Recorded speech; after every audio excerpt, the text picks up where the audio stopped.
Buenas tardes, muchachos, compañeros, amigas, amigos.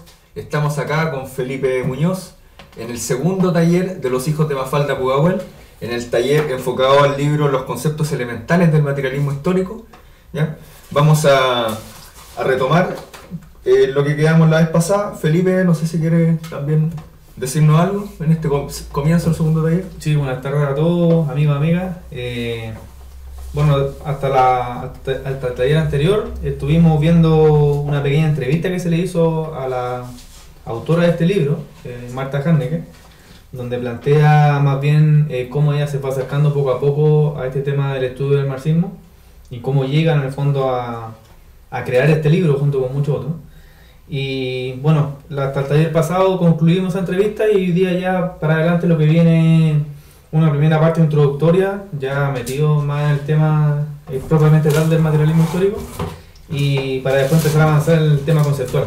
Este libro tiene mucho concepto, como dijimos en el taller anterior, este pretende ser la base conceptual que nos ayude a tener un mejor análisis, un mejor conocimiento, o sea, sacarle más provecho a todos los textos, a toda la literatura asociada a la ideología marxista, así que eso es lo que viene para adelante. Qué bueno. Muy bien. También quería hacer mención de algo importante, un suceso importante para los hijos de Mafalda, que es el libro de nuestro secretario general de la organización, Mario Paz, que ya terminó en un trabajo que viene ya hace bastante tiempo. El libro, bueno, no lo tenemos acá, luego lo tendremos impreso, se llama el libro Un mundo en crisis, análisis político y económico de la situación nacional e internacional y proyecciones para el 2014. Un libro que está muy bueno para interiorizarse y entrar en profundidad en el tema de las crisis, cómo las crisis se vienen produciendo, cómo las crisis a nivel mundial son procesos que no están delimitados a partir de un punto en específico, sino que siguen un ciclo y un proceso que es intencionado.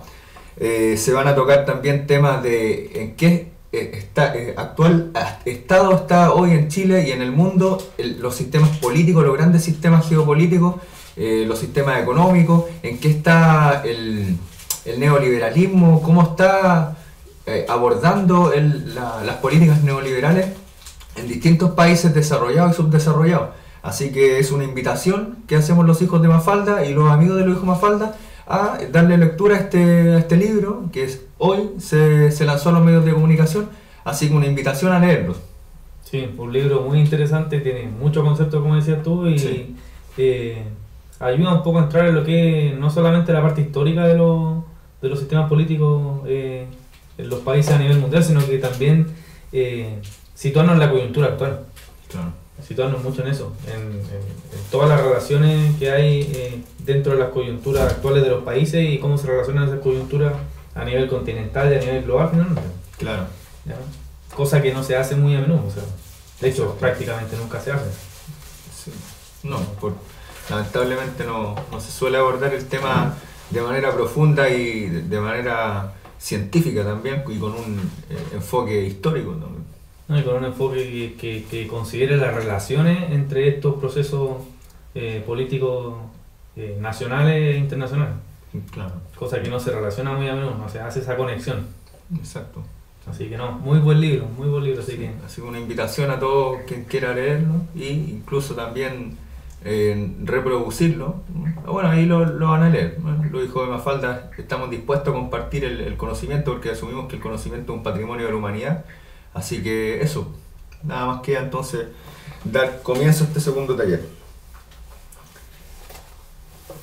Ya, le damos entonces. Bueno, como comentaba hace un rato, el taller pasado terminamos la parte introductoria, o sea, la parte de la entrevista que se le hace a la autora de este libro, a Marta Harnecker, donde ella cuenta cómo ella tuvo su acercamiento hacia la ideología marxista, hacia el materialismo histórico, y vamos a empezar ahora con la lectura de la introducción y bueno, ahí vamos a ir analizando cada uno de los conceptos que vayan saliendo. Conceptos elementales. Exacto, como resultado de la lectura.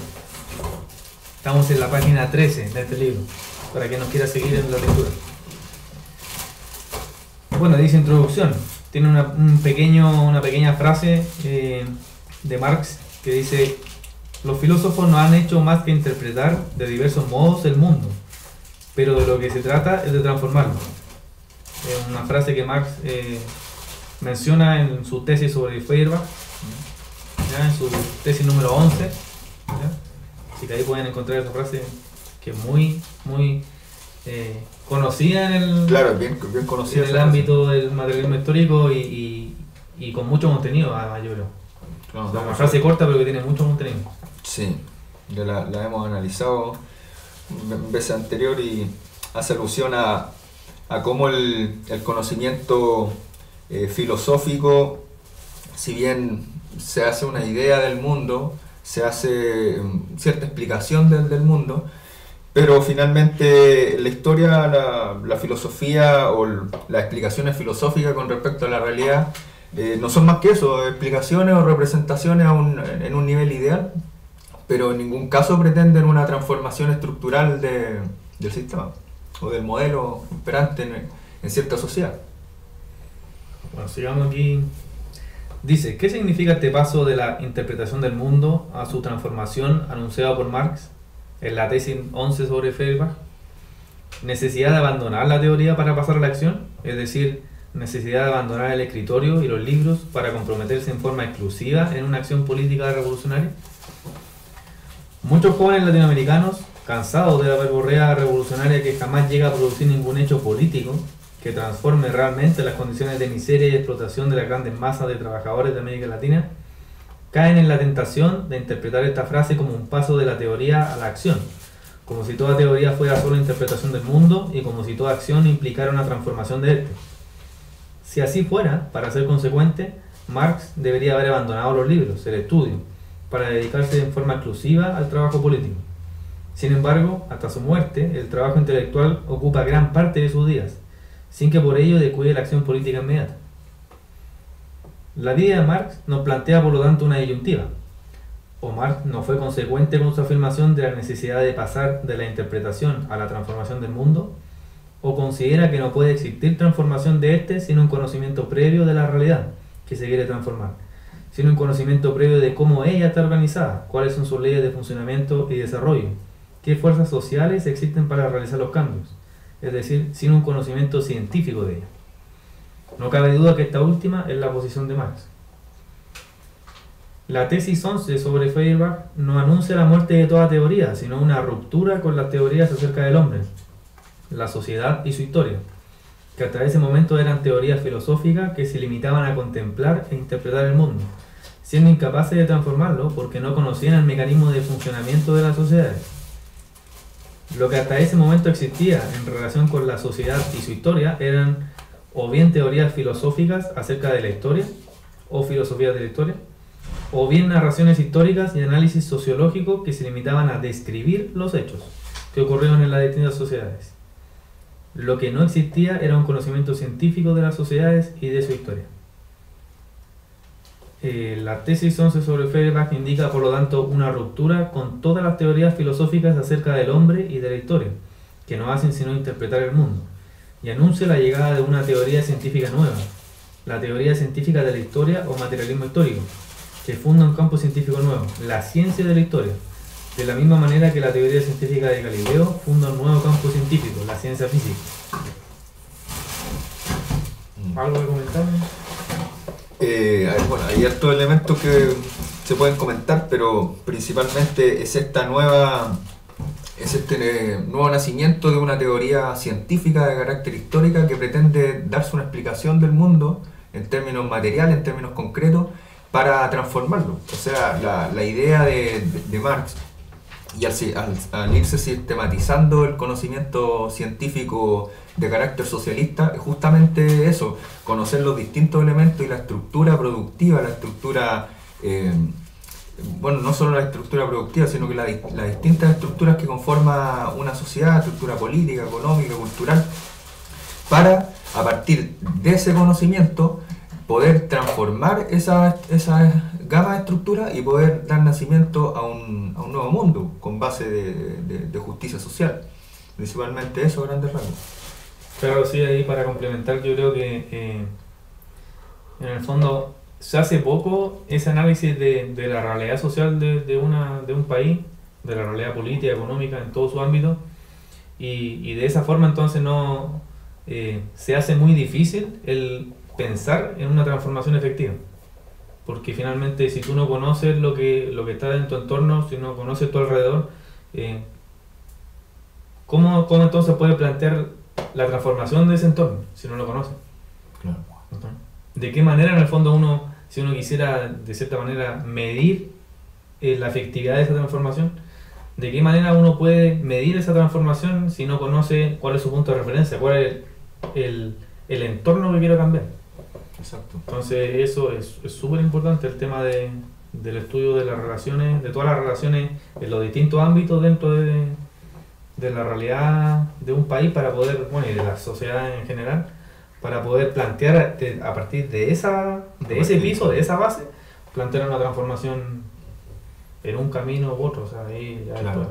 Ese es un paso después, pero el tema previo era el análisis de la realidad. De la realidad, exacto. Bueno, entonces Marta Handke nos plantea acá que con la llegada del materialismo histórico, que bueno, cabe señalar de que Marx en realidad no lo menciona, no lo describe de esa manera, o sea, no lo define como materialismo histórico. No lo define así. Es una definición que viene después, pero con la llegada ya del materialismo histórico en el fondo se plantea esta llegada de esta nueva teoría, una teoría científica, y científica en este caso de la historia. Exacto. Bueno, el libro dice: detengámonos un momento a analizar el significado de esta palabra teoría, tan empleada en el lenguaje científico. De la misma manera que en el proceso de producción material se pretende transformar una materia prima determinada, por ejemplo el cobre, en un producto determinado, por ejemplo cañerías, cables eléctricos, etc., mediante la utilización por parte de los trabajadores de medios de trabajo especializados, máquinas e instrumentos, en el proceso de producción de conocimiento se pretende transformar una materia prima determinada, una percepción superficial, deformada de la realidad, en un producto determinado, un conocimiento científico riguroso de ella. Esta transformación la realizan los trabajadores intelectuales, utilizando instrumentos de trabajo intelectual determinados, fundamentalmente la teoría y el método científico. Ya, ahí menciona dos conceptos. Se llama teoría al cuerpo de conceptos más o menos sistemáticos de una ciencia. Se llama método a la forma en que son utilizados estos conceptos. Toda teoría científica, por lo tanto, tiene el carácter de instrumento de conocimiento. Ella no nos da un conocimiento de la realidad concreta, pero nos da los medios o instrumentos de trabajo intelectual que nos permiten llegar a conocerla en forma rigurosa, científica.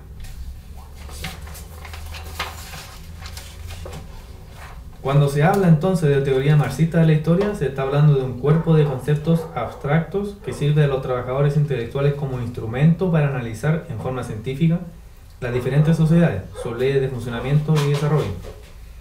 Pero aquí es necesario hacer una aclaración.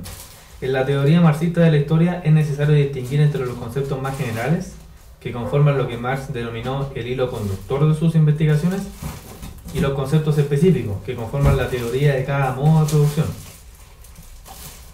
Los conceptos generales que permiten al autor del Capital abordar el estudio de la historia desde un punto de vista científico, es decir, materialista, son los siguientes: proceso de producción, fuerzas productivas, relaciones de producción, infraestructura, superestructura, estructura ideológica, estructura jurídico-política, modo de producción, formación social, coyuntura política, determinación en última instancia por la economía, autonomía relativa de los otros niveles, clases sociales y lucha de clases, revolución, etc. Varios conceptos ahí. Sí. Muchos conceptos. Se trata de un cuerpo de conceptos que posee una organización interna, es decir, que está estructurado de una manera sistemática. Esta estructura sistemática típica, que unifica todos los elementos esenciales que conforman el pensamiento de un autor, es lo que denominaríamos problemática. Bueno, aquí ya tiró como harta información. Sí. O sea, aparte, bueno, mencionando dos conceptos, o sea, hace primero esa comparación entre el método de producción científica o de producción de pensamiento con el método de producción material. Exacto. O sea, el hecho de tomar una materia prima como el cobre, procesarla y generar un producto determinado. Y en el caso de la teoría científica, lo mismo.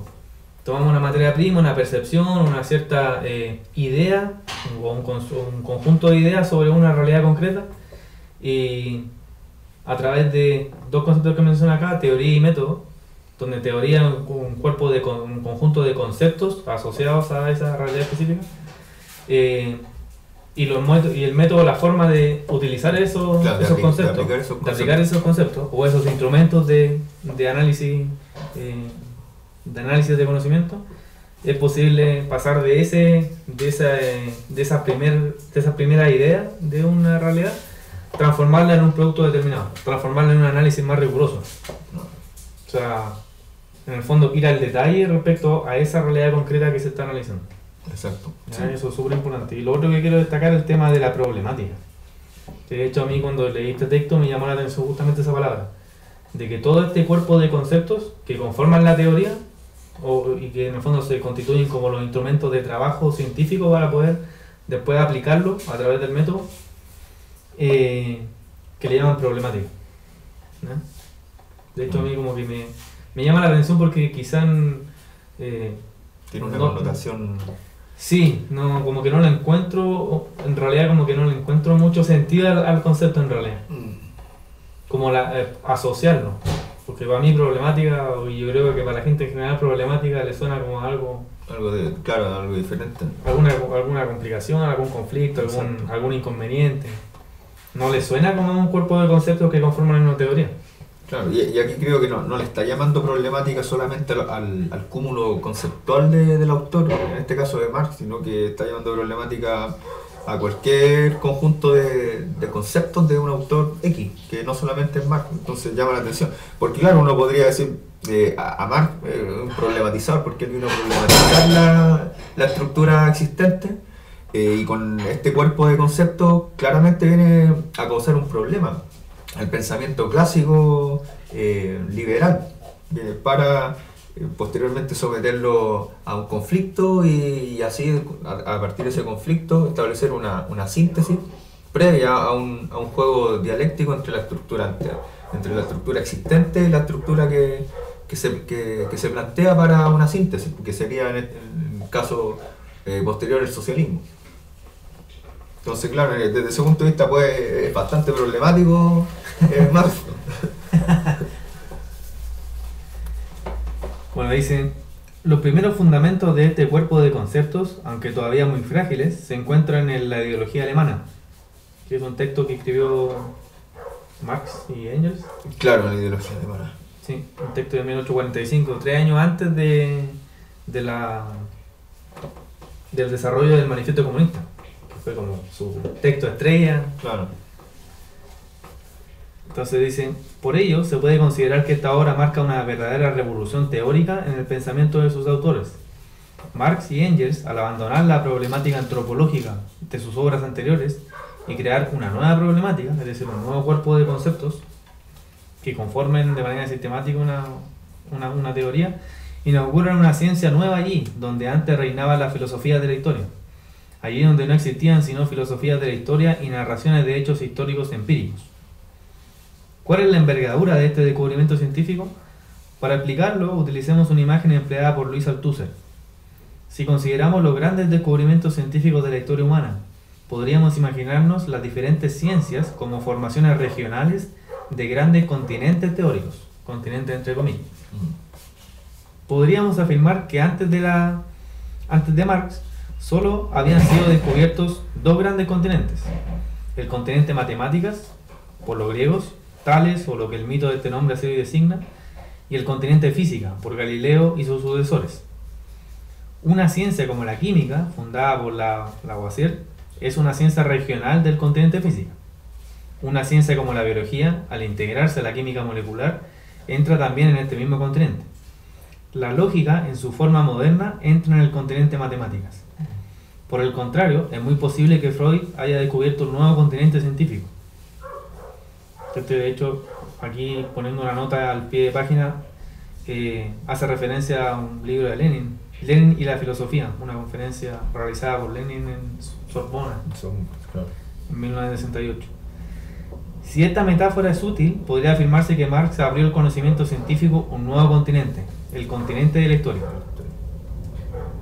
Esta nueva ciencia fundada por Marx es una ciencia materialista, como toda ciencia, y por ello su teoría general tiene el nombre de materialismo histórico. La palabra materialismo indica simplemente la actitud estricta del sabio frente a la realidad de su objeto, que le permite captar, como diría Engels, la naturaleza sin ninguna adición desde fuera.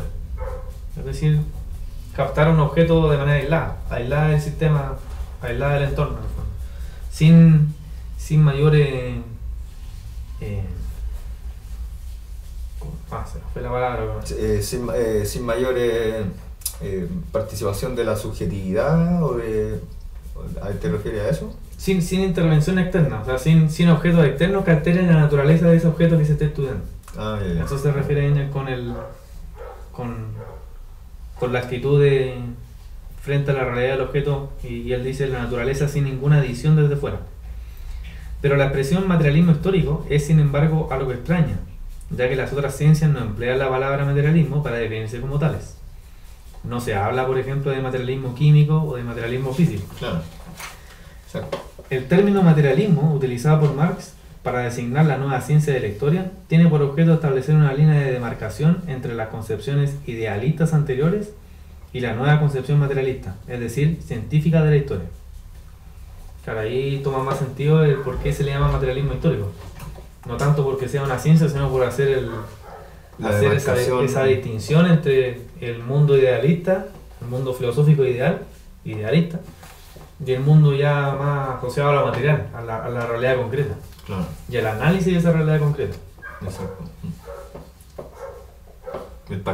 Hacer la distinción entre los dos grandes paradigmas, el paradigma materialista y el paradigma idealista. El paradigma idealista que no toma, en primer lugar, no toma en cuenta los procesos, sino que saca una radiografía de la realidad y a partir de esa radiografía interpreta, o sea, hace una interpretación con elementos de carácter que no son estrictamente científicos, y explica la realidad también con elementos científicos, pero no la explica en su conjunto, estableciendo las relaciones que tiene con los hechos que la antecedieron, sino que exactamente una radiografía, lo que podríamos llamar hoy por hoy el neopositivismo, por ejemplo.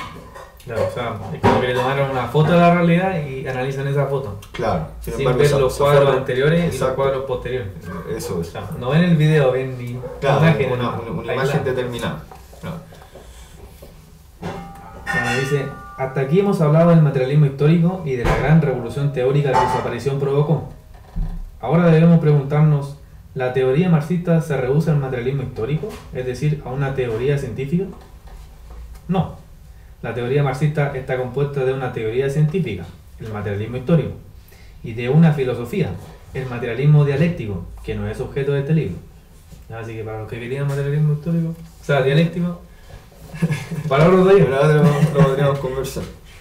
Solo queremos adelantar aquí que Marx no elaboró en forma sistemática la nueva filosofía por él fundada, y que es en el Capital donde podemos encontrar los elementos más avanzados para realizar ese trabajo, ya que es en esta obra donde está generalmente empleada la dialéctica materialista en forma práctica.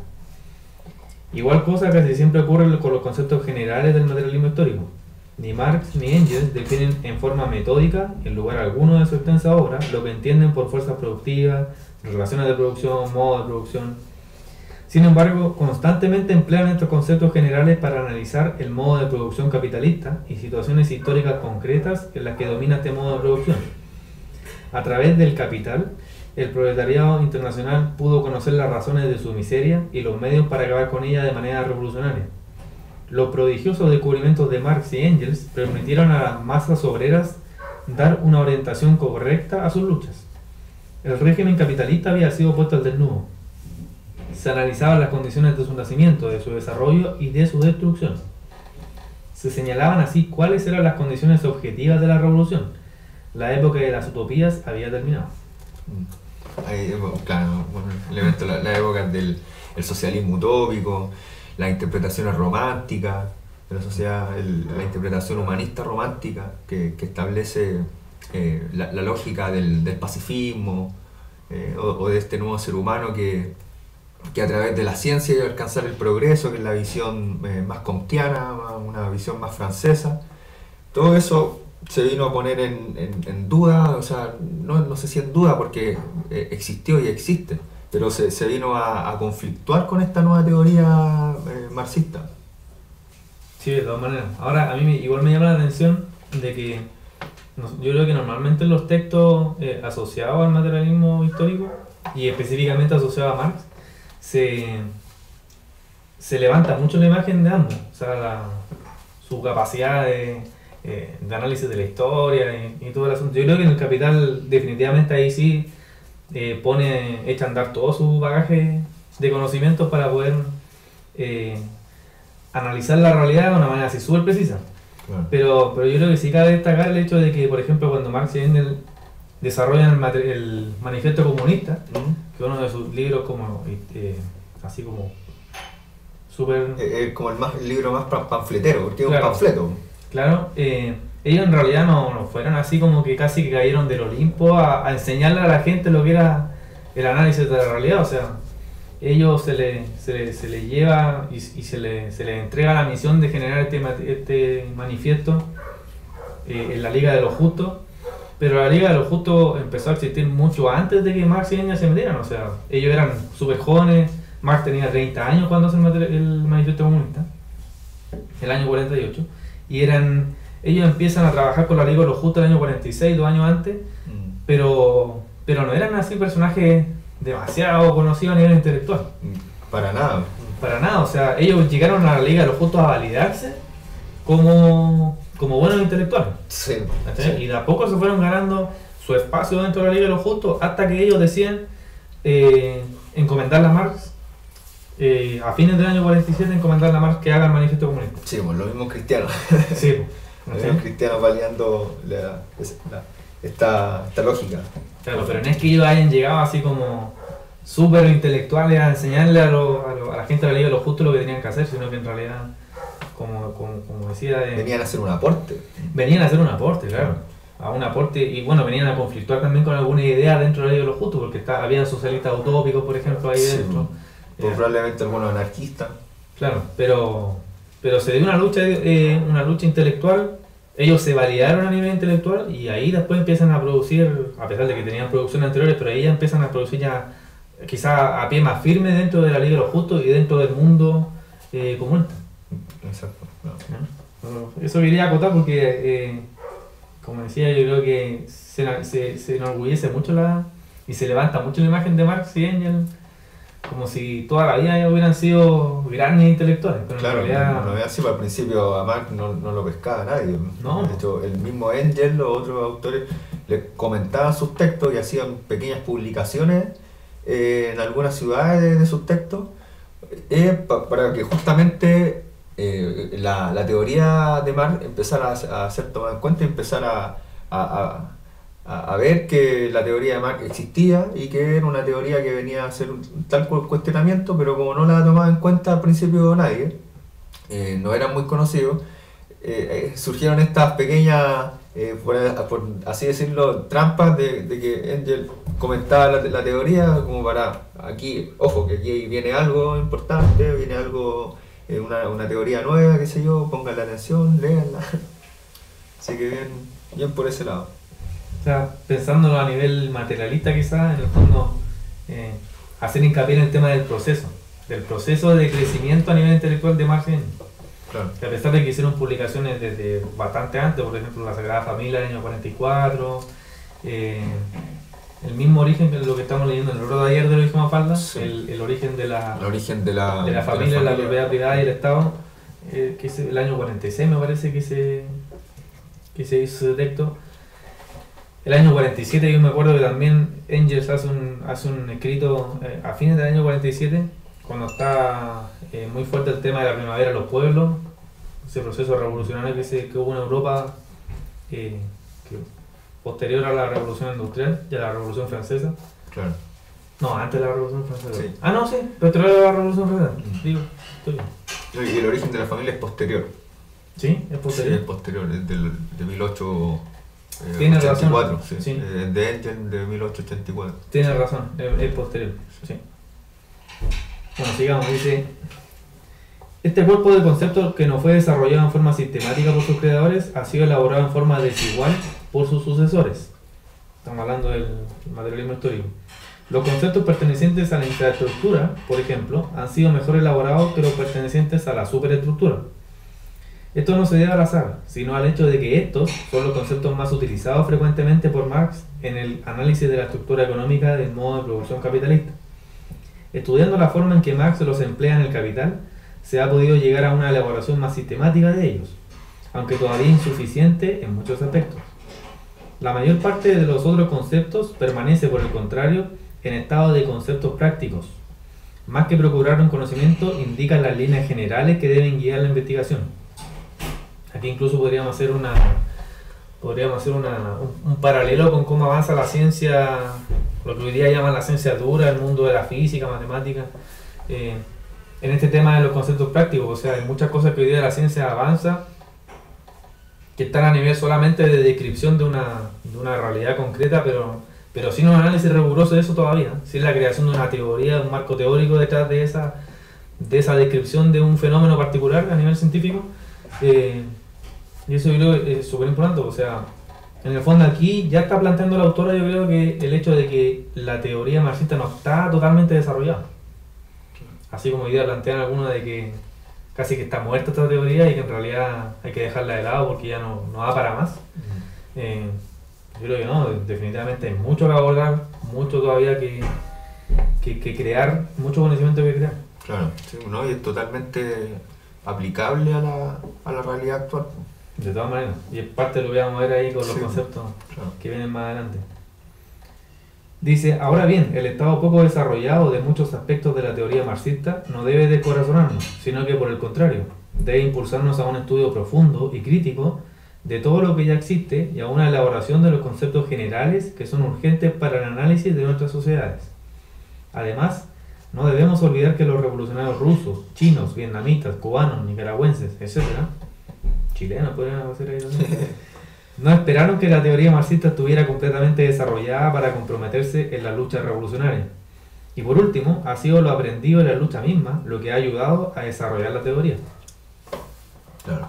Ese punto es súper importante, el elemento de la práctica, porque Marx, Engels y todos los autores asociados a la teoría marxista también tienen una práctica determinada y yo creo que de ahí también le viene muy bien el concepto materialista, porque ahí también establece otra distinción bastante interesante, que es el hecho de que no es una teoría de escritorio, no es una teoría mucho menos de pizarrón, sino que es una teoría que está totalmente relacionada con la base material o las condiciones materiales de existencia de los seres humanos a los cuales se quiere llevar a un estado superior de existencia. No es una teoría no es teorizar por teorizar, es teorizar con un objetivo, con un proyecto político detrás que está estrechamente relacionado con la vida cotidiana de los sujetos. Entonces ahí ese punto es bastante interesante en cuanto a lo que es materialismo y práctica.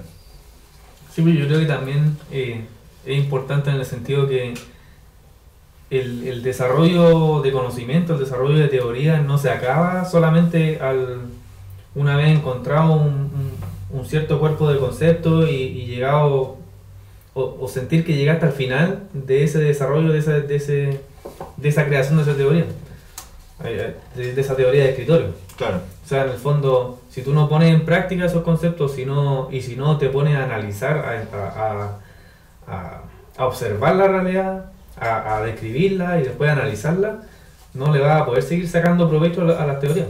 Exacto. Y pensar también que las teorías en el fondo se van validando en el tiempo una vez que uno las pone en práctica también.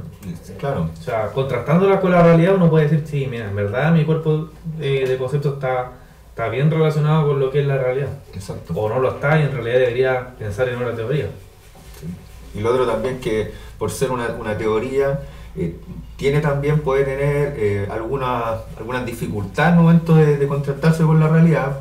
Puede ser, es totalmente falible, no es algo infalible, es algo que está abierto también a futuras investigaciones y a una futura ampliación de ese conocimiento y agregar otro elemento. Y también nosotros mismos tenemos ciertas discrepancias en algunos puntos bien específicos, bien particulares con Marx, que los vamos a ir conversando más adelante. No asumimos que la teoría marxista es una deidad, sino que es una guía, es un método, claro, eso, es un método que hay que aplicarlo a la realidad, que es bastante aplicable a la realidad actual. Pero también nosotros, en la medida que vamos investigando y vamos haciendo ciencia, vamos escribiendo, vamos conectándolo con la realidad de nuestro pueblo, también nosotros vamos a hacer y estamos haciendo ciertas discusiones con respecto a algunos puntos bien particulares que tiene Marx. Corrigiendo y mejorando. Claro, mejorando. Claro. Sí. Me acordé de una frase: a hombros de gigante. La verdad que no sé, no tengo en la cabeza quién fue el que la dijo, pero que es un libro de Stephen Hawking, un científico muy conocido, que justamente el tema de a hombros de gigante plantea la idea de que las teorías van avanzando a través de la historia con intelectuales que en una época hicieron un aporte importante, parándose sobre los hombros de otros gigantes que antes fueron ampliando esa teoría. Exacto, ¿no? Y a la vez los que vienen también se van parando a hombros de gigantes de sus intelectuales anteriores para ir ampliando esa teoría. Exacto, sí. Es una frase súper conocida sí. Y súper aplicable a este tema de la teoría científica. Exacto. Bueno, dice: tampoco debemos olvidar que la teoría marxista es solo uno de los aspectos de la formación teórica de un militante revolucionario. Si se nos pidiera señalar cuáles deberían ser las grandes líneas de formación de una formación de este tipo, es decir, la formación de un militante revolucionario, diríamos que un primer aspecto de la formación de un militante revolucionario es el estudio de la teoría marxista. La historia nos muestra que es la unión de la teoría marxista y el movimiento obrero lo que dio a los hombres de nuestro tiempo la posibilidad de transformar el mundo, de hacer la revolución. Ahora, para estudiar la teoría marxista no basta con detenerse en el examen riguroso de los conceptos generales que conforman la problemática materialista de la historia. Es necesario estudiar la teoría específica de cada modo de producción, y en particular la teoría del modo de producción capitalista, sin cuya comprensión es imposible comprender la sociedad en que vivimos. Aquí se me viene a la cabeza otra frase, o sea, un libro en realidad, el arte de la guerra de Sun Tzu. El tema de conocer al enemigo más que a ti mismo. Claro. La única manera de ganar la guerra es conociendo bien a tu enemigo. Es conociendo bien a tu enemigo. Exactamente. Tanto su fortaleza como su debilidad. Sí. Pero aunque la teoría marxista es fundamental para la constitución de un movimiento revolucionario serio que pase del romanticismo y del voluntarismo revolucionario a una etapa del realismo y de preparación efectiva para la acción, ella por sí sola no basta. El segundo aspecto que no debe olvidarse en la formación de un militante revolucionario es la aplicación creadora de la teoría marxista a la realidad concreta de su país. No existen revoluciones en general, solo existen revoluciones particulares, adaptadas a la situación de cada país. Es necesario combatir el estudio que se hace frecuentemente del marxismo, no en función de las necesidades prácticas de la revolución, sino simplemente para adquirir un nuevo conocimiento. Es necesario estudiar la historia de nuestros países, conocer las características específicas de nuestras formaciones sociales, estudiar lo que define a nuestra estructura económica, la forma en que se combinan las diferentes relaciones de producción, cuál es la relación que domina, dónde está el punto fuerte y el punto débil de esta estructura. Estudiar la estructura ideológica, las ideas que dominan en las masas. Estudiar la estructura del poder, las contradicciones internas de ese poder, etc. Este estudio de nuestras formaciones sociales concretas debe realizarse recogiendo el mayor número de datos acerca de esta realidad, criticándolos a la luz de los conceptos generales del marxismo-leninismo para poder obtener conclusiones correctas. El tercer aspecto de la formación de un militante revolucionario es el estudio de la coyuntura política de su país y a nivel mundial. No basta conocer la historia de un país, conocer su etapa actual de desarrollo. Es necesario pasar a un nivel más concreto, al estudio del momento actual, entre comillas, momento actual, de la lucha de clases en ese país y a nivel mundial, es decir, al estudio de la coyuntura política. Hay harto elemento acá que discutir, pero eso... Sí, por eso están golpeando ahí. Una pequeña pausa aquí en el... Ah, ya. ¿Cómo hermano? Bien, hola. ¿Cómo te fijas? Hola. Fernando. ¿Cómo estáis? ¿Y tú? Bien, bien.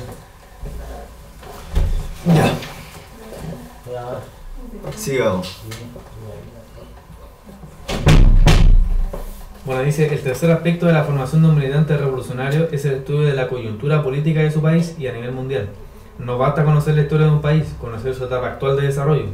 Es necesario pasar a un nivel más concreto, al estudio del momento actual de la lucha de clases en ese país y a nivel mundial.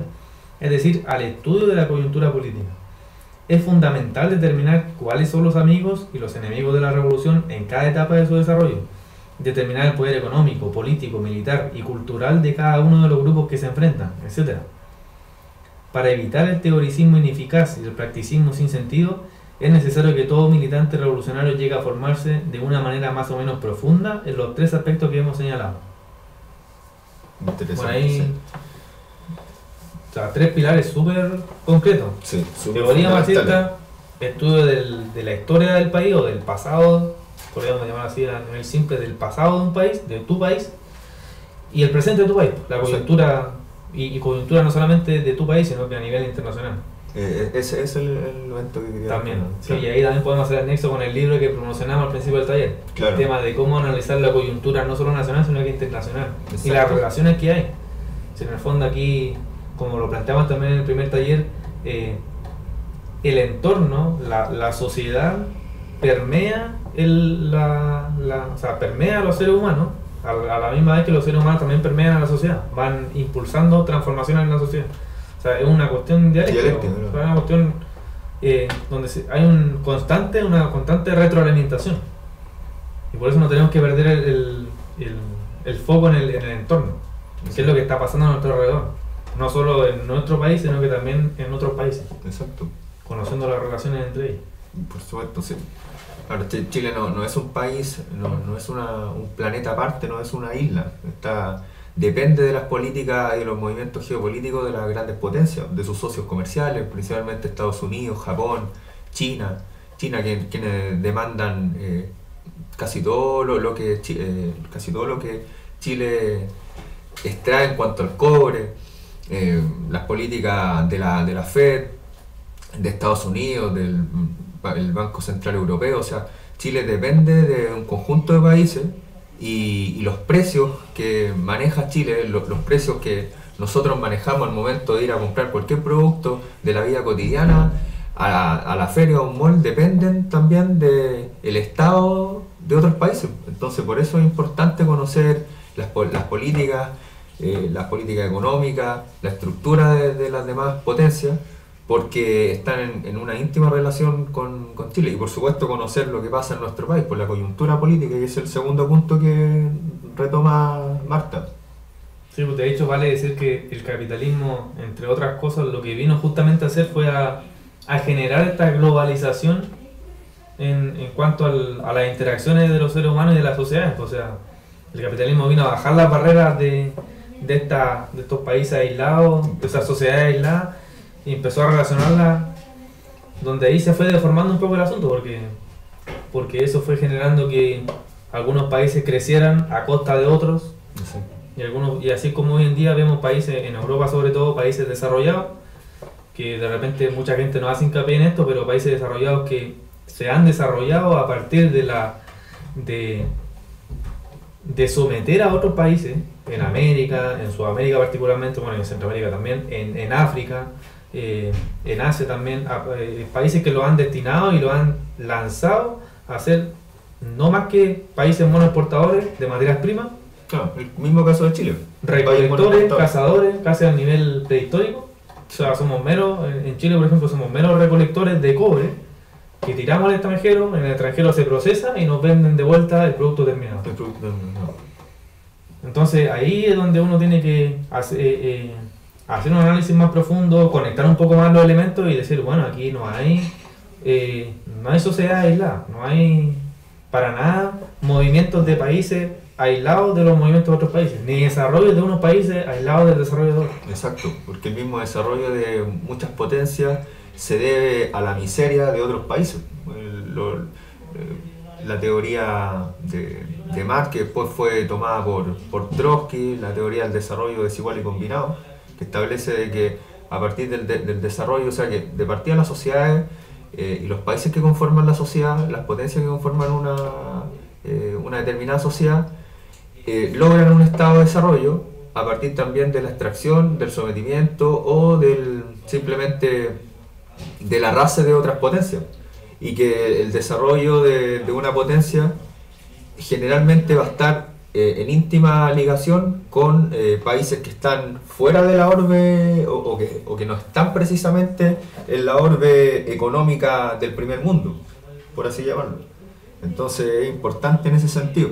Y también conocer el otro punto que llama la atención, que es muy importante, el tema de la historia, porque muchos dicen, bueno, es que el cobre nosotros no estamos capacitados, por ejemplo, para elaborar productos, para hacer valor agregado al cobre y generar otros bienes de consumo, porque no tenemos la tecnología, no tenemos el avance científico-tecnológico que tienen las grandes potencias que sí elaboran los productos y que después la envían acá, lo cual es totalmente falso. Eso ha sido totalmente intencionado, o sea, no es casualidad que no tengamos, de que no lo hagamos, eso es una decisión política, el que nosotros no elaboremos el cobre acá y lo transformemos en productos de consumo, en bienes de consumo, eso está totalmente determinado, intencionado por los grupos de poder, porque, y ahí es donde es importante conocer la historia, porque ya los pueblos alfareros, agroalfareros y minero metalúrgico en Chile, antes de nuestra era, o sea, 700 antes de Cristo, ya había tratamiento y elaboración de los metales, o sea, si antes de Cristo, antes de nuestra era, ya había elaboración por parte, por ejemplo, de la cultura diaguita, la cultura almoye en la cuarta región o en otras zonas del país, si ya había elaboración de los metales por parte de esos pueblos, los pueblos originarios de Chile, o sea, ahora tendríamos que estar ya en un nivel de producción de nuestras materias primas fuera de serio, o sea, fuera de nuestro alcance de pensamiento, pero no es así. Nosotros no seguimos un desarrollo que nos permitiera llevar a eso simplemente por la intervención avasalladora de otras potencias. Entonces, por eso es importante conocer la historia, para que nos demos cuenta de que podríamos estar en un nivel de vida, en un nivel de existencia y en un nivel de producción totalmente distinto al que estamos ahora, donde, como bien dice Felipe, somos un país monoexportador que depende de otras potencias que se enriquecen, otro grupo de poder, otro grupo económico extranjero, transnacionales, que se enriquecen a partir de nuestro trabajo, nuestra producción, y que después nos devuelven el producto hecho con un valor agregado que por las nubes. Entonces, pues por eso es importante conocer la historia.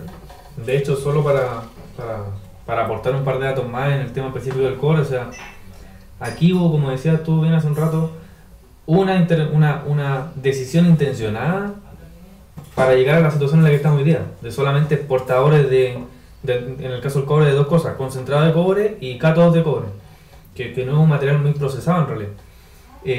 Hubo una intervención política, hubo decisiones políticas detrás de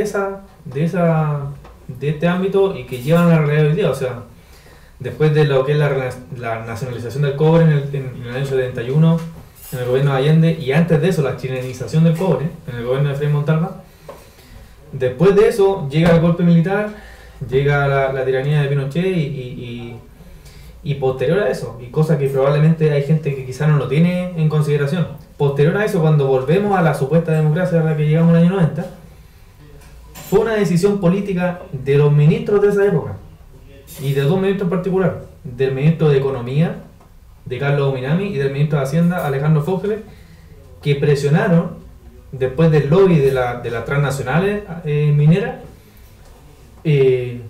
presionaron para que finalmente Chile y su principal industria explotadora y exportadora de cobre, que era Codelco, para que Chile se dedicara a no más que sacar cobre como materia prima, como concentrado de cobre, porque cuando tú sacas el cobre de la tierra no es solo cobre lo que viene molibdeno, viene oro, viene plata, vienen distintos metales. Claro. Eso es lo que se llama hoy día concentrado de cobre. La decisión fue que las mineras se encargaran solamente de sacar ese concentrado, medio procesarlo, para por ejemplo tener cátodos de cobre, y mandarlo hacia afuera, al extranjero. Eso fue una decisión que se tomó en el año 91 aquí en Chile, una decisión política. El único que defendía el que Chile le diera un valor agregado mayor al cobre antes de exportarlo era el ministro de Minería en ese tiempo, no recuerdo el apellido, pero era el ministro de Minería. Él estuvo en todo tiempo en contra de esta decisión política, pero fue en ese año, el año 91, cuando se tomó esa decisión. Exacto. Y por eso hoy día tenemos que las mineras solamente exportan, como decía hace un rato, concentrado de cobre y cátodo de cobre, no más que eso. Claro. Entonces al final vendemos materia prima que podríamos procesar y vender a mucho mejor precio. Vendemos solamente materia prima y nos devuelven El producto ya... el producto terminado, cañería de cobre, el cobre en distintos aparatos tecnológicos que se utiliza mucho en todos los aparatos tecnológicos hoy día. Claro, celulares, notebooks, automóviles. O sea, es finalmente como en muchos lados se menciona, es un saqueo al final. Exactamente, un Es saqueo. finalmente un saqueo, o sea, Un saqueo. bueno, es muy profundo ese tema, pero para que lo tomen en cuenta, o sea, aquí detrás de la realidad actual de un país y de los países en general, no hay magia, no hay generación espontánea de situaciones. Exacto. Hay decisiones intencionadas que llevan a que los países tengan una cierta realidad frente a ciertas áreas de la sociedad. Las mismas crisis. Las mismas Las crisis. mismas crisis no son de generación espontánea, no son porque, como dicen los economistas neoliberales, que es un ciclo normal, que donde cada ciertos años, cada 4 o 7 años viene una crisis porque es así la vida y porque las crisis son de generación espontánea. No. Todas las crisis, todo está planificado, está centralmente planificado, no hay nada al azar, no hay ningún elemento al azar. Entonces, en ese sentido, por eso es bien necesario para un militante revolucionario, para un militante orgánico, conocer la estructura no solo del país, sino que conocer la estructura internacional y aparte conocer la historia para tener una mejor explicación de la realidad concreta y a partir de eso querer transformarlo. Porque estamos hablando de un militante revolucionario, no estamos hablando de un filósofo, no estamos hablando, y sin desmerecer el trabajo de los filósofos que bien nos aportan bastante en nuestro trabajo teórico, pero nosotros queremos transformar esta estructura. Entonces, para eso es necesario tomar en cuenta esos 3 elementos para, como bien dice Marta Harnecker acá, no caer en una teorización por la teorización, ¿ya? No hacer mera filosofía y por otro lado no tener una práctica sin sentido. Claro. Sin conocimiento riguroso de la realidad sí, en la que se está haciendo práctica, acción práctica. Bueno, dice, ahora bien, el objetivo de este libro es ser útil a quienes se inician en el estudio del marxismo, proporcionándoles una exposición pedagógica de los conceptos generales del materialismo histórico. Si hemos hecho referencia a modos de producción específicos, servil, capitalista, comunista, ha sido únicamente para ayudar a la comprensión de los conceptos generales aquí desarrollados. De modo alguno hemos pretendido exponer pedagógicamente, con toda la rigurosidad y profundidad requeridas, las teorías específicas de los modos de producción anteriormente señalados, cuyo conocimiento es, por lo demás, absolutamente indispensable para llegar a dominar los instrumentos teóricos, sin los cuales es imposible un análisis científico de la realidad concreta de cada país y de la actual situación mundial, tarea propia de cada movimiento revolucionario. Los conceptos generales que conforman la problemática del materialismo histórico, desentrañados de los textos clásicos mediante el método de trabajo teórico y de lectura crítica que aprendimos estudiando las obras de Louis Althusser, principalmente, y de sus colaboradores, sirven a su vez para que nuestros lectores puedan ahondar en el estudio de la ciencia histórica inaugurada por Marx y Engels y desarrollada creadoramente por Lenin. Este libro no pretende ser una exposición enciclopédica de toda la producción marxista existente en torno a los temas tratados. Solo pretende profundizar en la herencia histórica, cuya lectura unilateral y acrítica ha transformado muchas veces al marxismo en un dogma, en una doctrina fosilizada, en un antimarxismo, en lugar de presentarla como una ciencia viva, esencialmente dispuesta a renovarse frente a los nuevos desafíos teóricos y prácticos que le presenta la historia.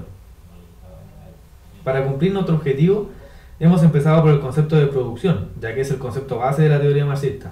En la producción de bienes materiales, lo que servirá de hilo conductor para explicar los otros aspectos de la sociedad. Luego hemos estudiado los conceptos de relaciones de producción, fuerzas productivas, estructura económica, infraestructura y superestructura, estructura ideológica, estructura jurídico-política, modo de producción, formación social, coyuntura política, transición. Todos estos conceptos, que son fundamentales para el estudio científico de la estructura social, son estudiados en la primera parte de este libro. Luego viene la segunda parte, que estudia los efectos de la estructura social sobre los individuos que la habitan y la acción que ellos pueden ejercer sobre esta estructura. Esa retroalimentación de la que hemos hablado.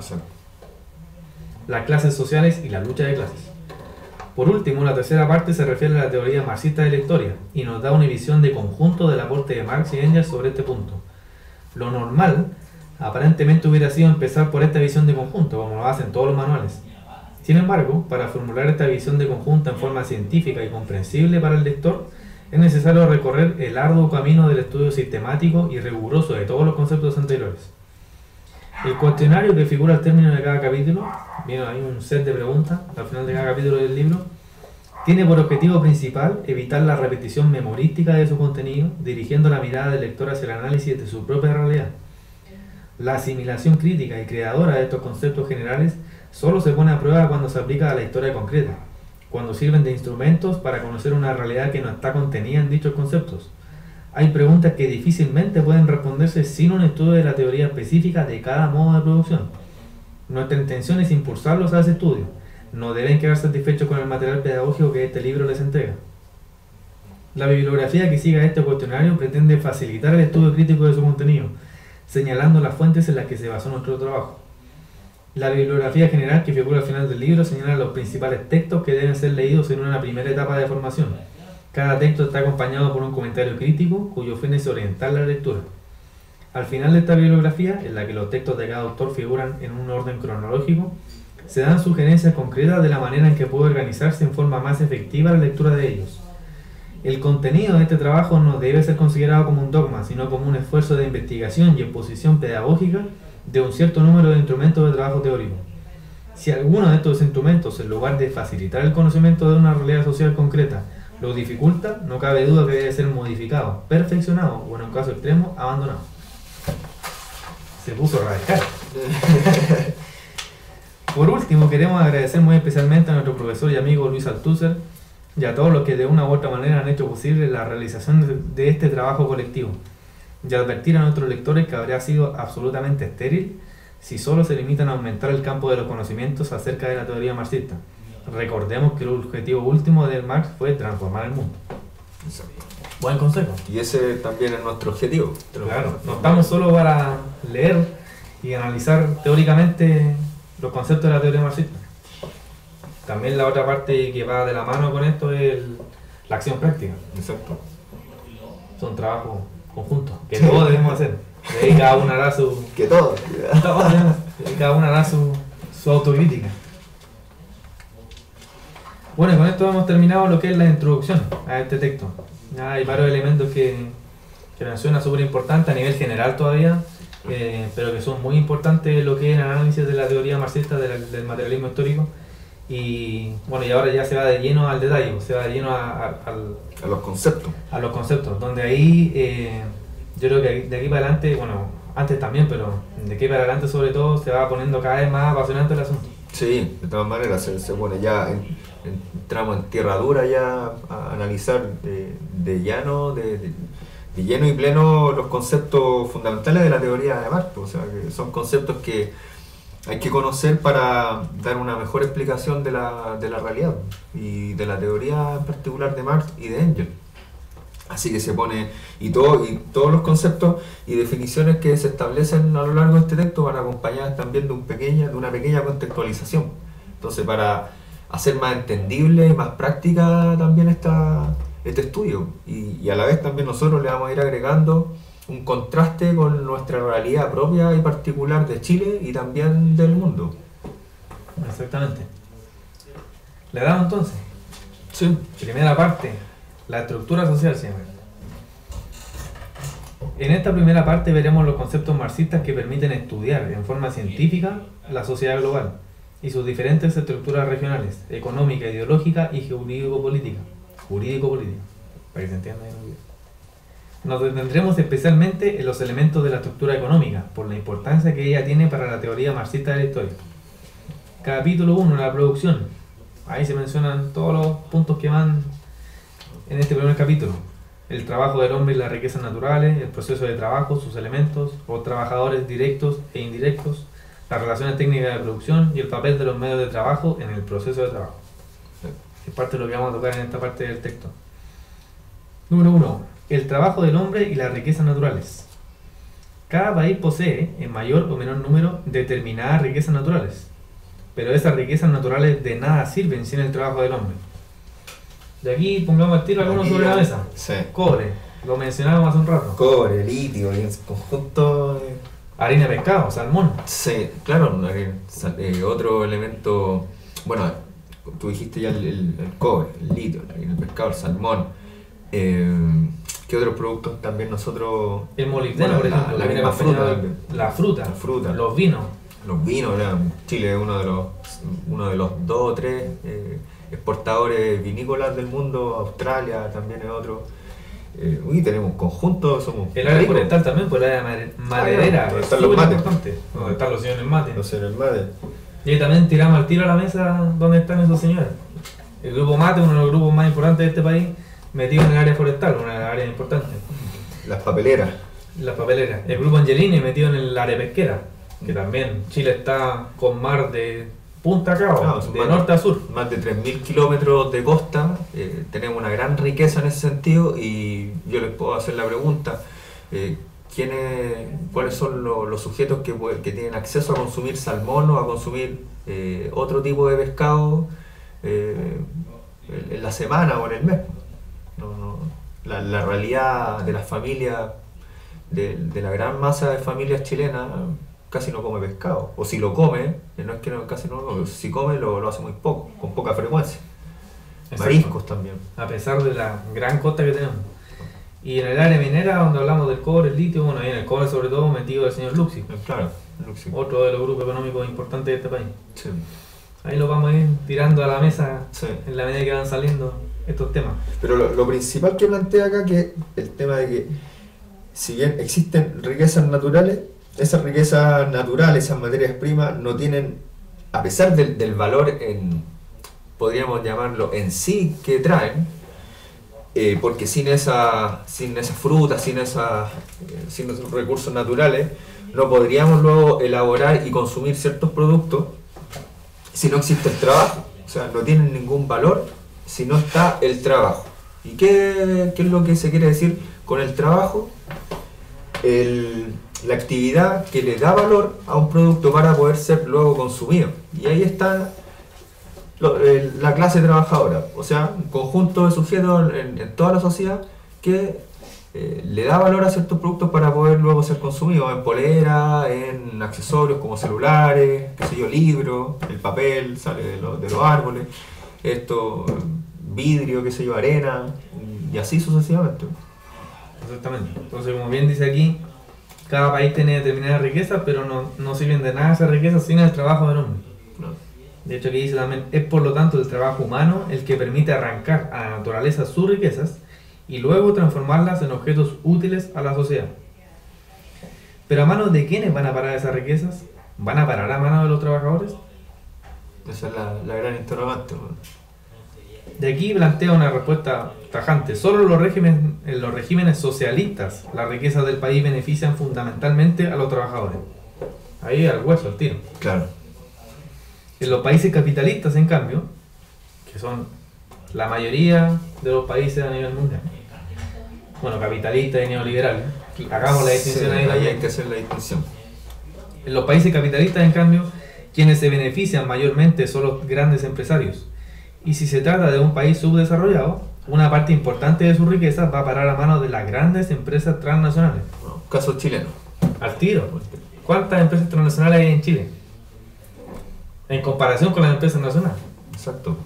O sea, yo creo que la gente, si se le pide nombrar una marca de alguna empresa que le llame la atención, alguna marca importante, De un producto determinado. yo creo que 9 de 10 marcas que va a nombrar son transnacionales.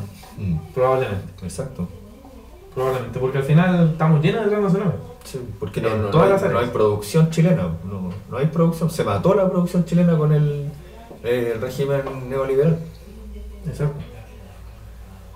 Entonces dice, bueno, por supuesto que hay casos como el de los pequeños campesinos que trabajan por cuenta propia, que pueden llegar a disponer íntegramente del fruto de su trabajo. Pero son casos excepcionales en la sociedad capitalista desarrollada. ¿A qué se debe entonces el hecho de que los trabajadores, que usan tanto su energía física como mental para extraer las riquezas de la naturaleza y luego transformarlas, no dispongan del fruto de su trabajo para su propio beneficio? ¿A qué se debe que un grupo de capitalistas pueda acumular tantas riquezas mientras la mayoría del pueblo vive en condiciones muy inferiores? y en el caso de los países subdesarrollados solo tienen lo mínimo necesario para sobrevivir. Preguntas que son muy atingentes al caso chileno. Sí. Muy atingentes. O sea, aquí en Chile basta con ver la distribución de sueldos, de ingresos de la clase trabajadora de este país para darse cuenta que en realidad una gran masa de trabajadores solamente se encarga de sobrevivir. Claro, de subsistir. Porque aquí en Chile vale decir que no hay ningún derecho garantizado, donde la educación es que, por la educación hay que pagar de manera privada, por la salud también, la previsión está privatizada, el tema de la AFP, que cada vez está tomando más vuelos aquí en el país, tema que no se tocaba mucho, pero felizmente está hoy día cada vez más en boga, en la palestra pública. El tema de la vivienda también.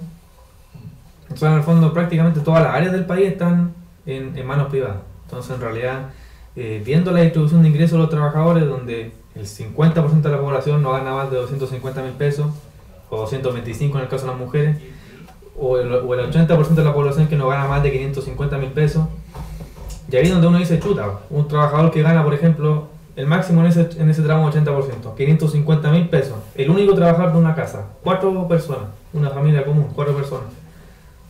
Ahí tenemos al tiro un nivel deficiente de ingresos. Claro. O sea, tenemos un ingreso per cápita de ¿cuánto? 170.000 pesos. Y menos, de hecho. Menos que eso. Son como 130.000 pesos más o menos. 130, 140.000 pesos por cabeza. Y ahí uno se pregunta, ¿qué hace una persona con 140.000 pesos mensuales? Pero ahí también, claro, ahí también cabe destacar que los medios de comunicación o algunos personajes establecieron hace tiempo atrás que lo contrario, porque el ingreso per cápita eran $20.000. Entonces ahí esa es una contradicción, claro, ellos toman el ingreso bruto, ¿no? el PIB general y lo dividen y sacan un promedio. Exacto. Pero vemos que los promedios no responden a la realidad concreta de los ciudadanos chilenos, para nada, y en ningún caso le preguntamos a cualquiera cuánto gana.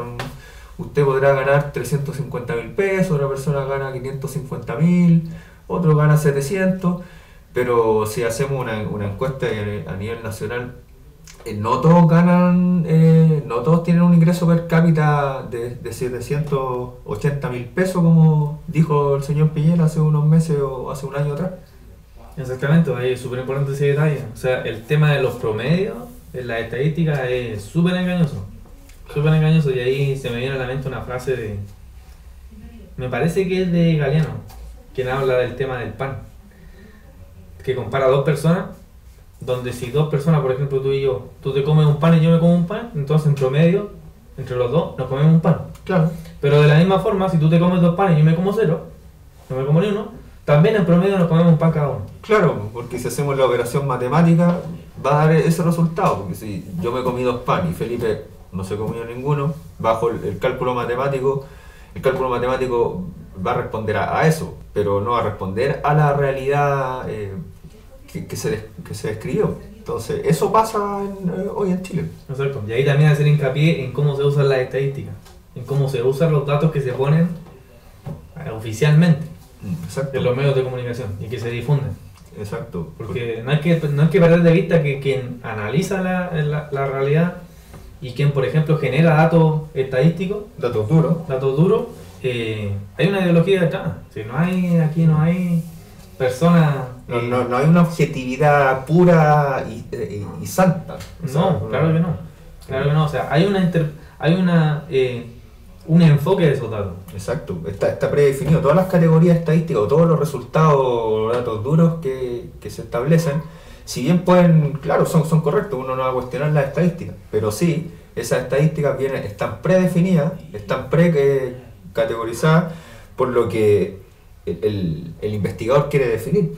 Por ejemplo, tenemos en el caso de los allegados, el INE, ¿qué hace? El INE eliminó la categoría de los allegados, pero la eliminó porque estableció una categoría que no mide y eliminó el nombre de los allegados y lo transformó y creó una categoría que establece otra cosa, que establece personas que llegan a vivir a casa de los familiares o a casa de otras personas, pero si vive por ejemplo, 2 meses, no me sé bien la definición estricta que tiene la institución, pero si vive 2 meses y no cocina con esa familia, tiene un nombre, pero ese nombre para nada es allegado, tiene un eufemismo, ocupan un eufemismo.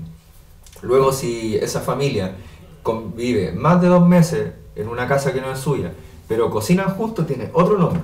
Y así van construyendo categorías, y claro, al momento de ir a la realidad, van con esas categorías o con esas definiciones preestablecidas y miden lo que quieren medir, que no es la realidad. O sea, ellos no van a ir dispuestos a ver lo que realmente existe y a medir cuántas familias llegadas hay en Chile, sino que ellos van a ir a la realidad, van a ir a la población a medir familias que por X motivo están viviendo ahí, pero que no son allegados, son cualquier cosa menos allegados. Entonces ahí vemos cómo la institucionalidad, con una ideología determinada, establece ciertas definiciones y con esas definiciones va al campo. Entonces ahí vemos que las estadísticas no responden siempre a la realidad. Las estadísticas están al servicio de una ideología que está antes que ella. Sí, de todas maneras. De todas maneras. Bueno, entonces, volviendo a la pregunta que se plantean acá. ¿A qué se debe entonces el hecho de que los trabajadores que usan tanto su energía física como mental para extraer la riqueza de la naturaleza y luego transformarla, no dispongan del fruto de su trabajo para su propio beneficio? ¿A qué se debe que un grupo de capitalistas pueda acumular tanta riqueza mientras la mayoría del pueblo vive en condiciones muy inferiores? Y en el caso de los países subdesarrollados solo tienen lo mínimo necesario para sobrevivir. La ideología burguesa atribuye la pobreza a la falta de capacidad intelectual, a las enfermedades físicas, a la embriaguez, a la falta de cultura, a la indolencia, a la falta de espíritu creador, etc. Y hace creer al pueblo que las grandes riquezas de que dispone un pequeño grupo de ciudadanos se debe a sus méritos personales, a su esfuerzo, a su capacidad creadora. Esa es una cosa que nosotros vemos normalmente, por ejemplo aquí en Chile. O sea, cuando uno ve que, por ejemplo, los grupos económicos más importantes de este país se echan al bolsillo o su aumento de capital mensual es, por ejemplo, no sé, 1.000 millones, 2.000 millones, 3.000 millones de pesos. Ahí uno dice, chuta, esos tipos son tan productivos que en realidad están produciendo 1.000 millones al mes. Mientras ahora el trabajador está produciendo 200 lucas al mes. Claro, con 12 horas o 14 horas diarias de trabajo. De trabajo. O sea, si en verdad todos fuéramos así de productivos, genial. Claro. Que todos ganemos 1.000 millones al mes. No es malo. No es malo con ese nivel de producción. Podrían dar la receta por último. No es malo en sí, pero ese ingreso que tienen estos señores superior a, qué sé yo, en algunos casos, 2.000, 3.000 o 5.000 millones mensuales de pesos o de dólares, dependiendo si el grupo económico extranjero o chileno, en ningún caso pertenece a una disposición, a una característica o cualidad particular.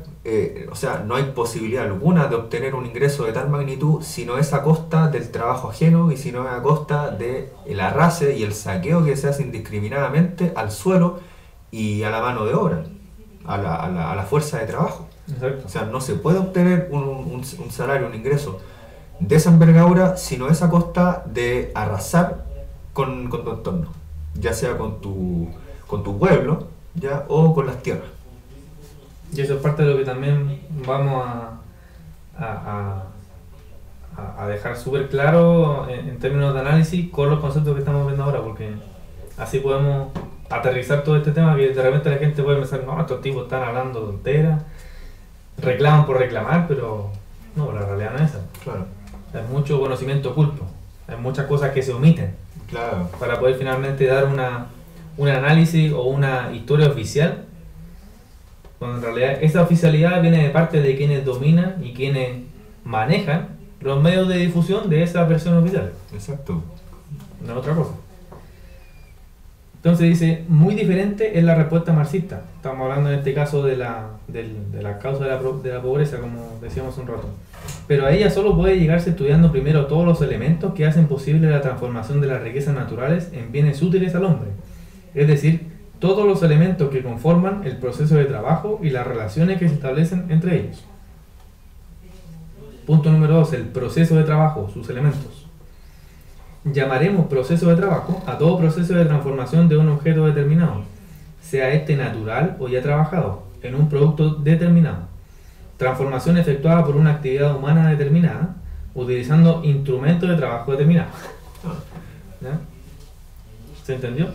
Proceso Sí. de trabajo. Sí.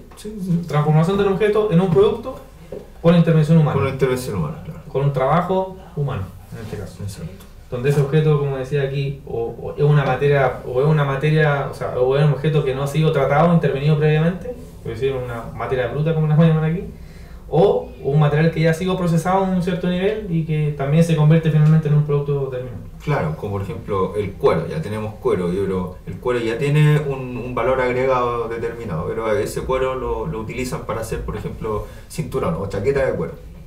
Entonces ahí hay ciertos niveles entre lo que es la materia bruta, luego la materia prima, que tiene un nivel de elaboración determinada, y luego el bien de consumo ya listo. Exactamente. Entonces dice, el momento de la transformación es el momento determinante, el más importante del proceso de trabajo. Se habla de proceso de trabajo cuando el objeto sufre un proceso de transformación para llegar a convertirse en un producto útil. Esta transformación se realiza mediante la actividad humana de trabajo, utilizando para ello instrumentos más o menos perfeccionados desde el punto de vista técnico. Este proceso de trabajo ha sido estudiado por Marx en el primer libro del Capital. Apoyándonos en él, redefiniremos ahora de una manera más precisa los diferentes elementos que forman parte de este proceso. Pongamos un ejemplo muy simple. Imaginemos un zapatero que trabaja en su casa reparando zapatos o haciendo zapatos a la medida. Para poder trabajar necesita cuero, lo que habíamos mencionado, tijeras, aguja, hilo, tintura, una mesa, una silla, una máquina de coser, un lugar físico para instalarse, iluminación, etc. No todos estos elementos desempeñan el mismo papel. Algunos deben sufrir un proceso de transformación. Bueno, aquí yo cuando lo leí había un problema de redacción ahí. Sí. Dice, bueno, algunos elementos deben sufrir un proceso de transformación y también hay otros que son necesarios para hacer posible que el hombre pueda realizar su trabajo. De ahí viene el caso de la tijera, la aguja, la máquina de coser, Exacto. el local, la iluminación, etc. Entonces, aquí se hace una primera distinción acerca de la naturaleza del objeto que vamos a transformar. Distinguiremos así el objeto sobre el cual se trabaja. Eso es el primer punto. Podemos distinguir dos tipos de objetos. El que proviene directamente de la naturaleza, como es el caso del mineral que es extraído de la tierra o del tronco de un árbol, del árbol que va a ser cortado por el leñador, o el cuero que se saca del ganado, y el que ya sufrió una transformación previa. Uy, aquí se me acabó el texto. Se me acabaron mis hojitas por Acá. Sigamos acá. Entonces hablamos del objeto que proviene directamente de la naturaleza, como es el caso del mineral que es extraído de la tierra, o del tronco del árbol, o del tronco del árbol que va a ser cortado por el leñador, o el cuero que se saca del ganado, y el que ya sufrió una transformación previa, realizada por el trabajo humano, como son las barras de cobre, o las tablas aserradas, o el cuero curtido. En el primer caso se llama de lo que Marx llamó materia bruta, y en el segundo caso de lo que llamó materia prima. Claro. Sí. ¿Ya? Y ahí da dos definiciones que vienen a ser dos definiciones asociadas al objeto que queremos transformar en un producto final. Exacto. Materia bruta entonces es la sustancia que proviene directamente de la naturaleza, el cobre que traemos, el tronco que cortamos. Y materia prima es la sustancia que ha sufrido una modificación cualquiera efectuada por el trabajo. Exacto. ¿Ya? O sea, un material es un objeto que no es el producto final, no es el producto al cual le vamos a dar una cierta utilidad, pero sí ha sufrido una cierta transformación desde su origen natural, desde Claro. el origen venido de la naturaleza. Y va a ser parte del proceso del trabajo. Exactamente. Entonces, ahora bien, la materia prima puede constituir el elemento principal de un producto o puede intervenir solo como materia auxiliar. O sea, estamos hablando de esta materia que ha sido levemente transformada o transformada hasta un cierto nivel intermedio. Puede ser el elemento principal o auxiliar. Las materias primas auxiliares son aquellas que, y aquí menciona tres, pueden ser absorbidas por el mismo instrumento de trabajo, el carbón o la electricidad por la máquina, el aceite por la rueda, etc. Lo que hoy día, por ejemplo, en economía se llama los elementos consumibles, ¿ya? Elementos que sirven, que son consumidos en un proceso de trabajo, o sea, por una máquina, por ejemplo. El combustible aquí, y aquí habla, por ejemplo, el carbón y la electricidad, el combustible que se utiliza en algunas máquinas para funcionar, en los vehículos, por ejemplo, las máquinas que utilizan carbón, las centrales térmicas que utilizan carbón y con eso generan energía, son materias pueden ser materias brutas algunas, otras materias primas un poco más procesadas, Claro. que sirven como auxiliar al proceso de trabajo. No es el elemento principal, no es el elemento que vamos a convertir en un producto final, pero ayuda al desarrollo de un producto principal. Claro. Bueno, también las materias primas auxiliares pueden ser incorporadas a la materia prima principal para operar en ella una transformación de carácter material. La tintura para el cuero o la lana, el cloro para blanquear las telas, ahí es otro caso. Y también pueden servir simplemente para ayudar a la ejecución de un trabajo, como es el caso de los materiales destinados a iluminar o calentar los locales en que se trabaja. La iluminación, lo que hablábamos. ¿Qué siento? Claro. Sí. En la verdadera industria química, la distinción entre materias primas principales y secundarias o auxiliares se pierde, ya que en el producto final no aparece ninguna de las materias primas empleadas. No siempre se ve el cobre propiamente tal en un producto. O sea, puede haber un producto que sea en su gran cantidad hecho de cobre, pero no aparece como la roca de cobre o como el cobre que se extrajo al principio. Entonces ahí es fundamental que esa transformación fue ejecutada por una actividad extra, que es el trabajo, por una actividad que tiene que estar para que nosotros podamos incluso ahora estar comunicando lo que estamos comunicando a través de una cámara, estar sentado acá conversando esto.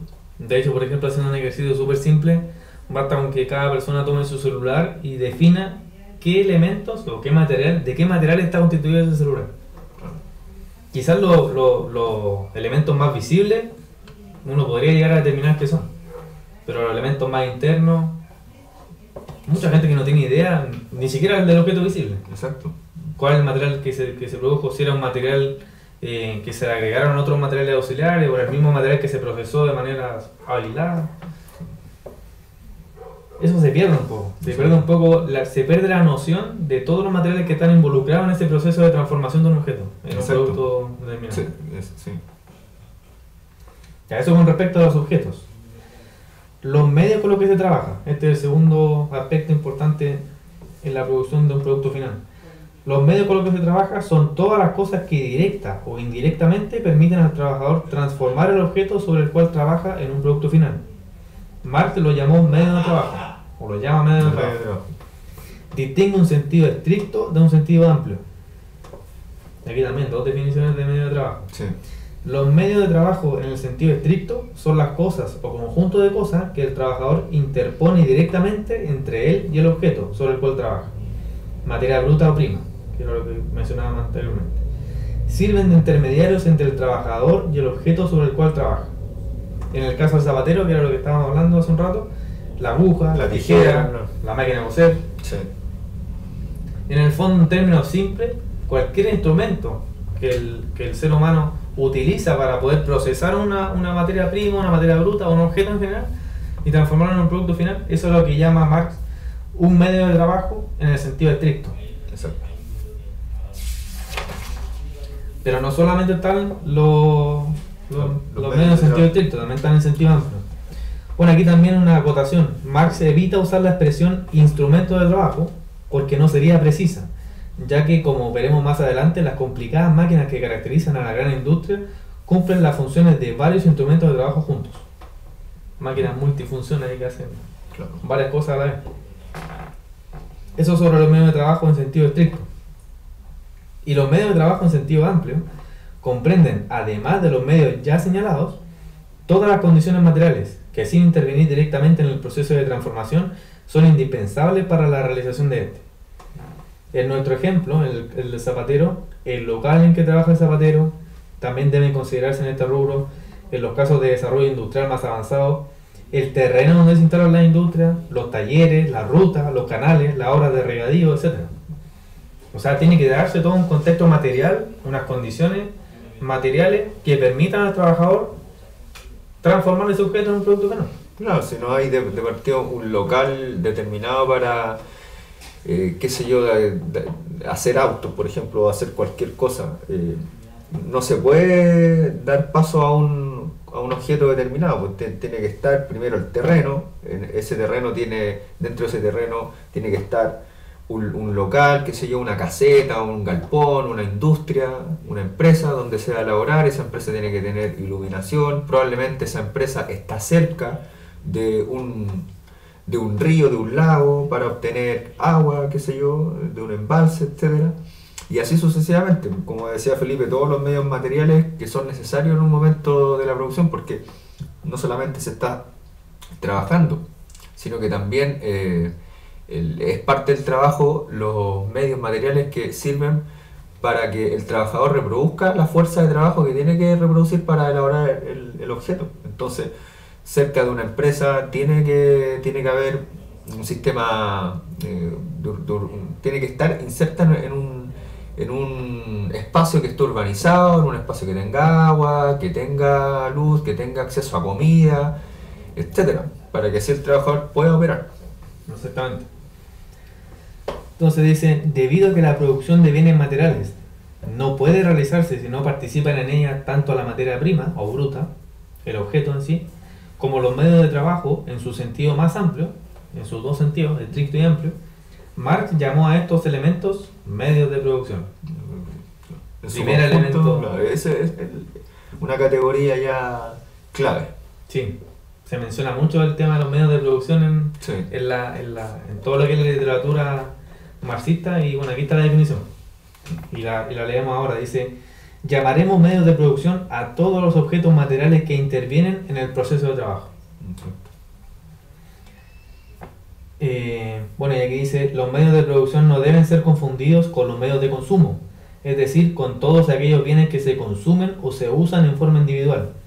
Por ejemplo, alimentos, ropa, casa, artículos de hogar, artículos escolares, etc. La propaganda burguesa contra el régimen socialista se esfuerza por atemorizar a los sectores más atrasados del pueblo, diciéndoles que cuando lleguen los comunistas al poder, sus pertenencias personales pasarán a manos del Estado. Claro. Esto es absolutamente falso. Falso. Lo que el marxismo plantea no es la supresión de la propiedad privada de los medios de consumo. Por el contrario, lo que éste busca es el establecimiento de un régimen social en el que aumente la capacidad de producción de bienes para que toda la población tenga más bienes de consumo y viva una vida más cómoda. Todos consumiendo más. Esto es el consumo, y sobre todo un consumo interno, porque la economía o el sistema político-económico actual neoliberal establece que primero todos los objetos y todos los productos están limitados, que no todos los sujetos en el país donde se instala el modelo neoliberal, implícitamente ellos dicen que no todos van a poder tener acceso a los objetos que se producen. O sea, eso no lo dicen directamente, no lo pueden decir directamente, eso es de perogrullo. Pero es así, porque de partida, si tenemos 3.000 kilómetros de costa, ¿qué sujetos consumen una vez al mes o una vez a la semana o cada cierto tiempo salmón? O sea, no hay acceso cotidiano en nuestro pueblo al salmón, no hay acceso cotidiano en nuestro pueblo a ciertas frutas, no hay acceso cotidiano en nuestro pueblo a un conjunto de derechos, también, como por ejemplo la misma literatura, elementos que permiten la dispersión, el ocio. O sea, el neoliberalismo por un lado establece eso, y por otro lado establece que todo lo que se produce, en este caso todo lo que se extrae de la tierra, en su gran medida se exporta. O sea, una economía extractora, recolectora y exportadora, monoexportadora. Entonces el cobre, que es nuestro, pero que está apoderado por las transnacionales, se va, en su gran magnitud, se va hacia afuera. Entonces, ¿qué quiere decir eso? Que no todos los ciudadanos chilenos tienen derecho a las materias primas de su territorio. Exactamente. Aquí dice, aquí dice el establecimiento de un régimen social en el que aumenta la capacidad de producción de bienes para que toda la población tenga más bienes de consumo y viva una vida más cómoda, más fácil, que deje más tiempo libre para actividades creativas, artísticas, culturales, de expansión recreativa. Pero para que eso se logre, como veremos más adelante, es necesario suprimir la propiedad privada de los medios de producción. Y por eso hace la distinción entre medios de producción y medios de consumo. Causa de la explotación del hombre por el hombre. Por último, con relación a este punto, nos parece importante señalar que en muchos textos marxistas se emplea el término medios de producción para designar lo que Marx define como medios de trabajo, y que esto pueda provocar confusiones. Claro. Es que el medio de trabajo está contenido en los medios de producción, pero no es el único elemento. Exacto. ¿No? Entonces, como para ir recapitulando y resumiendo, primero, medios de producción aparece acá en el texto como la primera categoría que nosotros reconocemos como fundamental, donde los medios de producción son, para aterrizarlo, las tierras primero, el local, o sea, la superficie terrenal donde se instala, por ejemplo, una industria, son las mismas industrias, o las empresas, porque acá en Chile no tenemos industria. No tenemos una industria pesada, entonces los medios de producción son tierra, industria, ciertos locales, los galpones, en algunos elementos que se ocupan en el trabajo, como ciertas maquinarias, etcétera. Todo ese conjunto de elementos para la producción se llaman medios de producción. Ese como primer elemento. Pero faltan más cosas. Sí, faltan más cosas. Claro, pero porque medio, bueno, como decíamos ahí, medios de producción, medios de trabajo, eso es lo que tú estabas mencionando en sentido más amplio que todas las condiciones materiales para Claro. poder desarrollar un trabajo. En sentido estricto, los medios de producción, que eran los llamados instrumentos de trabajo, que Marx no desea llamar instrumentos de trabajo, pero que Exacto. quizás para conocerlo, o sea, para entenderlo de una manera más fácil, sí se puede definir, podemos definirlo así como instrumento de trabajo propiamente tal. Por ejemplo, en el caso del zapatero, las tijeras, la aguja, la máquina de coser. Entonces ahí tenemos medios de trabajo, los medios que nos permiten trabajar, condiciones materiales e instrumentos. Sí. Y además, ¿trabajar sobre qué? Trabajar sobre un objeto. Y que, como decíamos antes, o una materia prima o una materia bruta. Materia bruta como la que viene extraída directamente de la naturaleza, sin transformación alguna. Y la materia prima como un producto quizás intermedio, que sí ha sufrido una cierta transformación, pero que no es propiamente tal el producto final. Entonces, con esas dos cosas, generamos finalmente lo que categoriza aquí más como medios de producción. O sea, los medios de producción incluirían entonces las materias primas. Sí, de todas maneras. Claro. De todas maneras, porque fíjate que acá lo menciona, dice, debido a que la producción de bienes materiales no puede realizarse si no participan en ella tanto la materia prima como los medios de trabajo, en su sentido más amplio, Marx llamó a estos elementos medios de producción. Entonces, Son todos los elementos que participan, Claro. tanto el objeto como los medios de trabajo. exacto. Entonces serían como para establecerlo de manera, para ejemplificarlo, tenemos las materias primas, las tierras, las industrias, las maquinarias. ¿Qué otra cosa se nos va? En esa, como para dar tips, dar ejemplo para que la gente que ve el video pueda entender qué son los medios de producción. O sea, por ejemplo, lo que es objeto y materia prima o bruta, lo que es materia bruta, por ejemplo, bueno, aquí daba el caso del zapatero, nosotros podríamos dar quizás el caso del cobre, que en Chile es súper conocido. Tenemos como materia bruta el cobre, ¿ya? El cobre que es extraído directamente de la naturaleza, Claro, sin procesamiento, Exacto. ¿ya? El concentrado de cobre, eso es la materia bruta. Ese cobre se puede transformar en un producto intermedio, y de hecho se transforma en barras de cobre. Barra de cobre. Las barras de cobre ya son una materia prima, porque ya sufrieron una transformación desde su extracción de la naturaleza. Claro. ¿Ya? Entonces ahí está la distinción entre materia bruta y materia prima. Materia prima. Esos objetos, para poder constituirlos como un producto final, por ejemplo el cobre que se utiliza en un celular o en un elemento tecnológico, pasa por un proceso de trabajo. Y para ese proceso de trabajo se necesitan medios de trabajo. Y esos medios de trabajo son, en sentido estricto, los instrumentos que nos permiten hacer esta transformación del objeto en un producto final. Exacto. Que en el caso del cobre, toda la maquinaria asociada a la producción de tecnología a partir del cobre. ¿Ya? Toda la maquinaria, tanto automática como manual, quizás que las personas de la industria utilizan, o incluso pensando en la pala, en Claro. cosas quizás ya menos avanzadas, Más rudimentaria. más rudimentarias. Todos esos instrumentos son lo que Marx llama medios de trabajo en sentido estricto. Sí. Y en sentido amplio, las condiciones materiales que permiten desarrollar y transformar ese objeto en un producto final. Exacto. En el caso del cobre, todo lo que es la industria, todo lo que es la planta, por ejemplo, tanto de extracción como de procesamiento del cobre, Los caminos. los caminos, las rutas, o sea, porque la gente en su espacio de trabajo necesita, como bien decías tú anteriormente, el tema de los canales de regadío, agua, necesitan luz, iluminación. Necesita transportar esa materia bruta, esa materia prima a otros lugares para que se conectan con la cadena productiva, donde en otro espacio determinado se va a ocupar esa materia bruta o prima en seguir elaborando otro producto que puede ser también intermedio, y ese producto después va a ser transportado a otro lugar y así sucesivamente. Entonces los caminos son fundamentales, la ruta, eso es un elemento indispensable, que es un medio de producción. Exacto. Y de hecho aquí en el caso específico de Chile y del cobre, no tenemos producto final. No, como lo comentábamos hace un rato. En términos de esta definición, no tenemos producto final. Tenemos producto intermedio. Tenemos materia prima. Exacto. Que se exporta. Es materia prima lo que se exporta. No es un producto final. No estamos vendiendo celulares al mundo. Exacto. Estamos vendiendo cobre que después nos devuelven como cañería de cobre, para pensar en algo súper básico. Cañería de cobre. Ni siquiera eso somos capaces de procesar en Chile. Cañería de cobre hasta objetos más avanzados. Celulares, computadores, televisores, cámaras. Y hay que hacer la salvedad, como decía el texto anteriormente, hacer alusión a la historia. En un momento determinado con la creación de la Corfo en el 39, nosotros, o sea, el país empezó un proceso de industrialización, se generaron industrias y nosotros empezamos a ocupar nuestras materias primas en elaborar ciertos objetos de consumo. En un momento en Chile se elaboraron llaves, por ejemplo, algo bien común y bien cotidiano, las famosas llaves FAS o llaves de otra marca, se elaboraban llaves FAS acá, teníamos producción chilena.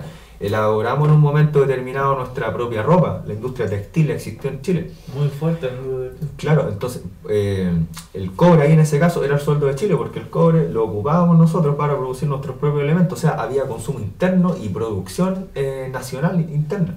No había una economía exportadora.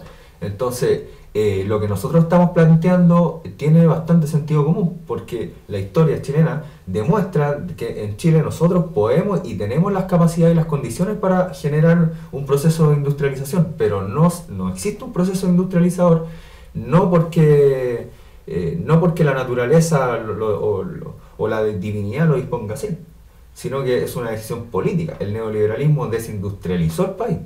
Entonces, y eso generó una economía de subsistencia para la clase trabajadora.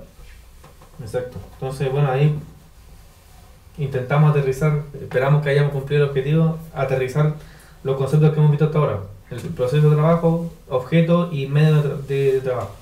Donde estos últimos dos, objetos y medio de trabajo, constituyen lo que Marx llama los medios de producción.